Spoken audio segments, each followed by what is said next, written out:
Hello everyone, welcome back. Super duper piece తీసుకొచ్చానండి. నాకైతే తెలుసు 100% మీకు నచ్చుతుందని. అసలు పెట్టుకుంటే ఎంత బాగుందో అండి. హై పొల్కీస్ అవ్వడంతో ఆ షైనే కానీ గ్లేరే కానీ చాలా బాగా వచ్చింది. మనం 2 పెండెంట్స్ ఇచ్చేసి ఇలాగా డిఫరెంట్గా యూనిక్గా స్టెప్ బ్లాక్ బిట్స్ అయితే చేయించేసామన్నమాట ఇట్లాగా. అండ్ దీన్నే మన దగ్గరే కస్టమైజేషన్స్ అవైలబుల్గా ఉంటాయి కాబట్టి చంద్రహారంతో కూడా చేయించాను.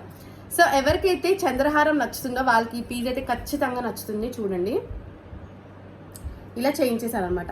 అన్కట్స్ పొల్కీస్ వస్తాయండి మీకు. అండ్ ఇలాగా ఈ ప్యాటర్న్లో వచ్చేస్తుంది మీకు. చూడండి ఎంత బాగుందో. చైన్ వచ్చేప్పటికి పెట్టుకుంటే మనకి లెంత్ అయితే వస్తుందండి, కొంచెం కిందకే దిగుతుంది.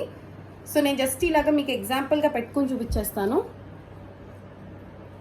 ఇలా స్టెప్ వారీ వచ్చేస్తుందండి మీకు సెట్. Super piece. దేని కాస్ట్ నేను అది విడిగా పెడతాను. బ్లాక్ బీట్స్ దాని కాస్ట్ అండ్ చంద్రహారం కాస్ట్. ఏది కావాలంటే స్క్రీన్ షాట్ తీసుకుని మా వాళ్ళకి వాట్సాప్ ప్లేస్ చేసుకోండి. Thank you.